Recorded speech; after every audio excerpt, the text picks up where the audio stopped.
We are standing where the home of the MOVE organization once stood. The Philadelphia police bombed this home on May 13, 1985. The city is memorializing this event with a historical marker. We talked to Philadelphians who shared their perspectives on the bombing and the new marker. Let's take a careful look at this 5:27 p.m. State Police helicopter drops it. There is the explosion. As you can see, a very dramatic explosion that occurs 30 seconds and really rips into the MOVE compound. There you see the bunker. MOVE was a black liberation group founded by John Africa in 1972. The organization was based in West Philadelphia, and the group lived together in a house that was considered their headquarters. The group members took the surname Africa, even though they weren't related. MOVE members valued communalism and environmentalism. They often found themselves at odds with locals and law enforcement, who believed the group was dangerous to society.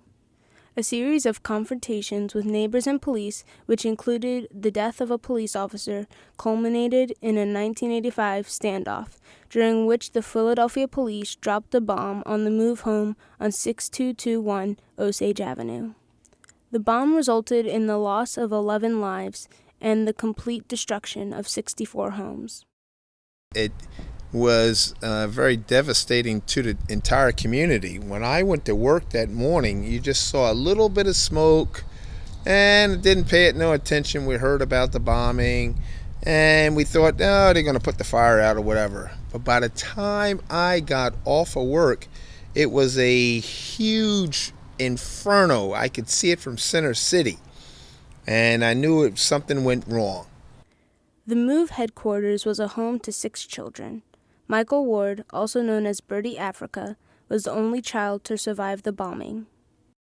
Andino Ward is Michael's father. He was not a MOVE member, but cared for Michael after the bombing. We spoke to Michael's father. Well, the effect was basically one that obviously was, very, very traumatic because he was burned severely, over 30% of his body. So it was a rather tumultuous experience for both him and for, us as a family, kind of like the lost child that has to be reintegrated, into society and so on. Andino Ward also remarked on the lasting impact of the bombing on the rest of the neighborhood. Let's look at it in the context of what it was.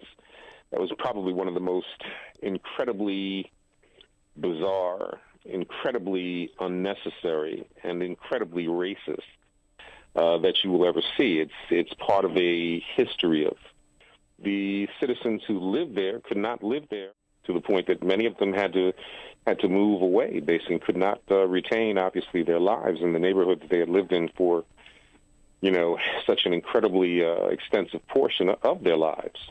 6th grade students at the Jubilee School, which is located in West Philadelphia, 20 blocks from the MOVE house, learned about the 1985 bombing with their principal and history teacher. I'm at the Jubilee School, where a group of elementary school students created a petition to memorialize the MOVE bombing. We had decided to take a trip down to Osage Avenue so we could see what it's like.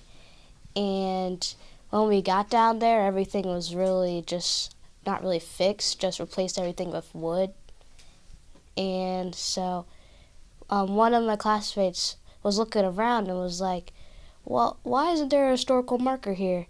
And no people really knew about it, and no one really recognized it. So Ella, Dave, and their classmates researched for months and completed their application for the marker. I think a lot of people felt that this was long overdue. One of the things that I was proudest of with the students is that we were warned that there wasn't a big chance of getting this, but the students worked extremely hard towards it, knowing that it might not happen. The Historic Society approved of the historical marker, but there's no funding for it. The Jubilee School is responsible for raising the entire $1,000 cost of the historic plaque. They described their difficulties. We still need a lot more support, so we're still trying to plan out what we're going to use, like GoFundMe or something, and bake sales and stuff. But we're really going to need everyone to help us. The students are still negotiating with the Pennsylvania Historic Preservation Office about what should be written on the marker. The students know exactly what they want. The city bombed this residence. Yeah. That's the main message.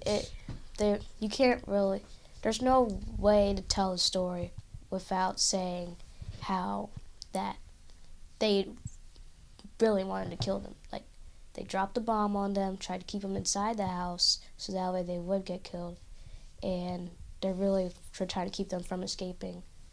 So it's really hard. We also spoke to someone who works at the Historic Preservation Office. I expect it to be very factual and neutral. The Pennsylvania Historical and Museum Commission is concerned that the marker is neutral and not biased in any way. Still, many Philadelphians believe that the historical marker isn't enough. Well, the historic marker is it's fine, I guess you could say, summation of what took place and the fact that obviously it should never be forgotten. I will be 63 years old at the end of this month, and the same things I saw when I was 10 years old in terms of the civil rights movement and as I grew up, basically with blacks fighting to, overcome, they're the same things I'm seeing now. So, yeah, okay, you put a memorial up, you make some sort of content that says, obviously, this thing was wrong. But the point of the matter is it still doesn't change the overall scenario of what is taking place and has taken place. A marker won't bring back the neighborhood, but it will help educate the public and students, like those at the Jubilee School, about this tragic event in the history of Philadelphia.